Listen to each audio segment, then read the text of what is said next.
एक समय की बात है, उत्तर प्रदेश के एक छोटे से कस्बे में ग्रीन नाम का एक साधारण आदमी रहता था। उसे लोग उसके असली नाम से कम और ग्रीन नाम से ज्यादा जानते थे।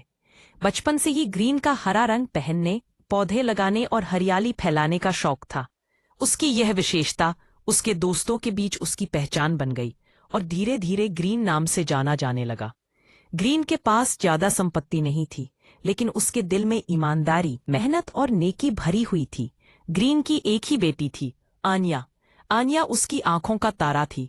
ग्रीन ने अपनी पत्नी को बहुत पहले ही खो दिया था, इसलिए बेटी के लिए वही बाप और माँ दोनों बन गए। आन्या पढ़ाई में तेज, संस्कारों में गहरी और सपनों में ऊंची उड़ान भरने वाली लड़की थी। ग्रीन दिन रात मेहनत करके उसकी पढ़ाई और परवरिश में कोई कमी नहीं छोड़ता था। आन्या को डिजाइनिंग का शौक था। वह पुराने कपड़ों से नई ड्रेस बना लेती, पेंटिंग करती और घर के छोटे से कमरे को रंग बिरंगे कागज, रिबन और कपड़ों से सजाती रहती। ग्रीन यह सब देखता और मन ही मन सोचता, मेरी बेटी जरूर एक दिन डिजाइनर बनेगी, बस उसका साथ देना है। लेकिन कस्बे के लोग अक्सर ग्रीन का मजाक उड़ाते। अरे ग्रीन, तू तो मामूली आदमी है, तेरी बेटी बड़े सपने देख के क्या करेगी? ग्रीन मुस्कुराकर कहता, सपनों की ऊंचाई पैसों से नहीं, हौसले से तय होती है। आन्या ने इंटरमीडिएट तक की पढ़ाई अपने कस्बे से ही पूरी की और फिर लखनऊ के एक कॉलेज में फैशन डिजाइनिंग की पढ़ाई शुरू कर दी। ग्रीन ने अपनी जमीन का छोटा हिस्सा बेचकर उसकी फीस जमा की। लोगों को हैरानी हुई, इतना बड़ा खर्च क्यों कर रहे हो ग्रीन? ग्रीन का जवाब हमेशा एक ही होता, बेटियां बोझ नहीं, भगवान का तोहफा होती हैं। मैं अपनी आन्या को उड़ने से कैसे रोकूं? लखनऊ जाकर आन्या की दुनिया बदल गई। वहां उसे अपने जैसे सपने देखने वाले कई दोस्त मिले। कॉलेज की लाइब्रेरी, लेबोरेटरी और फैशन शो ने उसकी प्रतिभा को और निखारा। उसके डिजाइन देखकर टीचर्स तक दंग रह जाते। कई बार उसे अवार्ड भी मिले। लेकिन आन्या के दिल में कहीं ना कहीं ये टीस भी रहती कि उसके पास बड़े ब्रांड से मुकाबला करने के लिए ना साधन है ना पहुंच। कॉलेज के आखिरी साल में एक बड़ा फैशन कंपटीशन आयोजित हुआ।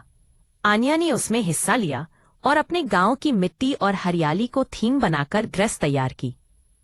उसने हरे रंग के शेड्स में ऐसा अनोखा कलेक्शन पेश किया कि दर्शक तालियां बजाते रह गए। इस शो में लंदन से आए एक बड़े डिजाइनर परिवार की नजर आन्या पर पड़ी। परिवार की सबसे बड़ी सदस्य लेडी मार्था ने आन्या से बातचीत की और कहा, गर्ल, तुम्हारे डिजाइन में ताजगी है, जड़ों से जुड़ा एहसास है।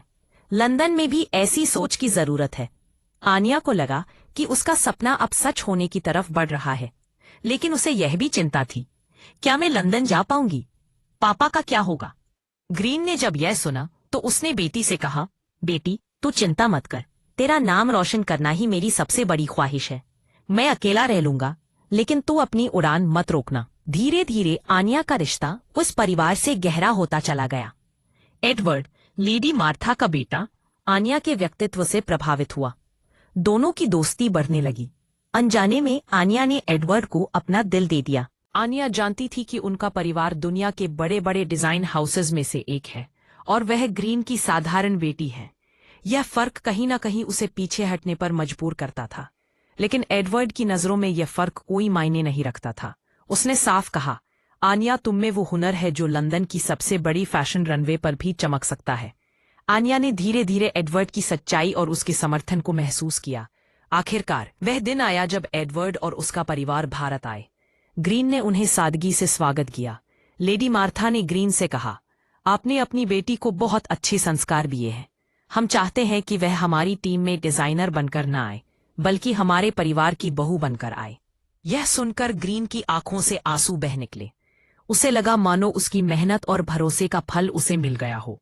लेकिन उसकी चिंता थी कि क्या उसकी बेटी इतनी बड़ी दुनिया में खुद को ढाल पाएगी। आन्या भी कश्मकश में थी। एक और एडवर्ड के लिए उसके दिल में जगह बन चुकी थी, दूसरी ओर उसे डर था कि कहीं संस्कृतियों का फर्क, समाज की सोच या परिवार की उम्मीदें उसके रिश्ते को बोझ न बना दे। एक रात ग्रीन ने बेटी से लंबी बातचीत की। उसने कहा, बेटी, रिश्ते खून से नहीं, दिल से बनते हैं। अगर तेरा दिल कहता है कि एडवर्ड तेरा साथी हो सकता है तो हाँ कह दे। अगर जरा सा भी शक है तो मना कर दे। मैं चाहता हूँ तू खुश रहे। आन्या ने अपने दिल की आवाज पहचानी और उसने एडवर्ड और उसके परिवार को हाँ कह दिया। पूरा कस्बा ये खबर सुनकर चौंक गया। लोग आपस में बातें करने लगे। ग्रीन की बेटी अब लंदन जाएगी, और वो भी डिजाइनर परिवार की बहू बनकर। फिर हुआ उनकी शादी का ऐलान। लंदन से मीडिया तक इस खबर को कवर करने लगी। शादी भारत और लंदन दोनों जगह तय हुई। आन्या ने अपनी मिट्टी के रंगों वाली थीम पर शादी का लहंगा डिजाइन किया। शादी के बाद आन्या लंदन पहुंची।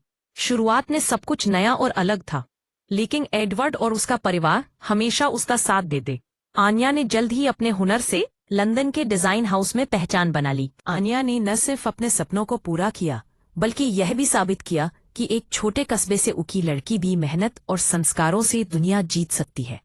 ग्रीन के छोटे से घर में बैठकर उसने सोचा, मेरी बेटी ही मेरी सबसे बड़ी दौलत है। और कहानी यही पूरी होती है। ग्रीन की बेटी, जो कभी कस्बे के तानों के बीच पली बढ़ी, आज लंदन के डिजाइनर खानदान की बहू बनकर भी अपनी जड़ों से जुड़ी रही और दुनिया को यह सिखा गई कि सपनों की कोई सरहद नहीं होती।